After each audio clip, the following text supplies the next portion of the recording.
Hello and welcome to today's podcast. It's all about the Nephilim. The Nephilim, also known as fallen ones and giants, may have been the offspring of sexual relationships between the sons of God and the daughters of men in Genesis 6, chapters 1 to 4. In Genesis 6, chapters 1 to 4, it says, "When man began to multiply on the face of the land, and daughters were born to them, the sons of God saw that the daughters of men were attractive, and they took as their wives any as they chose. Then the Lord said, My spirit shall not abide in man forever, for he is flesh. His days shall be 120 years. The Nephilim were on the earth in those days, and also afterward, when the sons of God came into the daughters of man, and they bore children to them. These were the mighty men who were of old, the men of renown." There is much debate as to the identity of the Nephilim and the sons of God, who seem to be distinct from the human beings in verse 1. One theory is that the sons of God were fallen angels, or demons, who took on physical form and had sexual intercourse with human females, or that demons possessed human males who then had sexual intercourse with human females. These relationships resulted in extraordinary offspring, the Nephilim, who were heroes of old, men of renown, of a giant size and apparently enhanced physical abilities. If demons were involved in producing the Nephilim, it is likely that those demons are the ones who were judged by God and are now kept in darkness, bound with everlasting chains for judgment on the great day. Jude 1:6. Assuming that the Nephilim were the spawn of demons, why would demons want to cohabit with human women and produce offspring? One speculation is that the demons were attempting to pollute the human bloodline in order to prevent the coming of the Messiah. God had promised that the Messiah would one day crush the head of the serpent, Satan. These demons in Genesis 6 were possibly attempting to prevent the crushing of the serpent and make it impossible for a sinless seed of the woman to be born.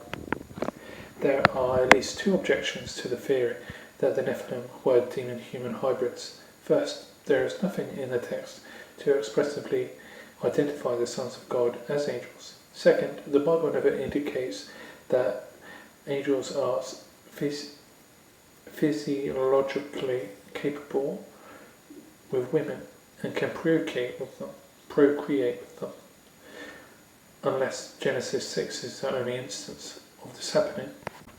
Others have suggested that the sons of God might be fallen angels who possessed men. As in the first theory, the phrase sons of God could still refer to fallen angels, the difference being that the demons were using mortal men to accomplish their goals. While this view would resolve the physiological problems of the first theory, there is again nothing in the text to suggest demonic possession. Another view of the Nephilim is that the statement that says there were giants on the earth in those days simply means that everyone was big and tall and mighty. Genetically, humanity was still in a nearly pristine condition. This theory takes the view that these sons of God were simply men. This would explain why there were giants before the flood and also afterward. The fact that Nephilim was still around sporadically after the flood is an indicator that giants like Goliath were exceptional, but not superhuman. According to legend, for example in the Book of Enoch and other non-biblical writings, the Nephilim were a unique race of giants and superheroes who committed acts of great evil. In the 2014 movie Noah, starring Russell Crowe, the Nephilim are fallen angels encased in rock. All that the Bible directly says about the Nephilim is that they were heroes and famous warriors of ancient times, or powerful men of old, the famous men.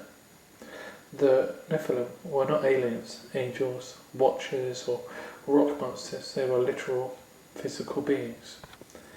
As mentioned, there were some Nephilim after the flood, according to Genesis 6:4. When the Israelites spied out the land of Canaan, they reported back to Moses, "We saw the Nephilim there. The descendants of Anak come from the Nephilim. We seemed like grasshoppers in their eyes. We looked the same to them." Later, as Moses addressed the people of Israel before they entered Canaan, he mentioned the sons of Anak. "You are now about to cross the Jordan to go and dispossess nations greater and stronger than you, with large cities that have walls up to the sky. The people are strong and tall, Anakites. You know about them and have heard it said, 'Who can stand up against the Anakites?' These giants were destroyed by the Israelites with God's help." It's a mysterious passage, but Genesis 6:4 states that there were Nephilim in the land in the days before the flood. The passage does not specifically say that how these giants came to be, and it is best not to be too dogmatic on an issue that the Bible says so little about, that is not theologically significant in the grand scheme of things. Thank you for listening. I hope you enjoyed it, and God bless.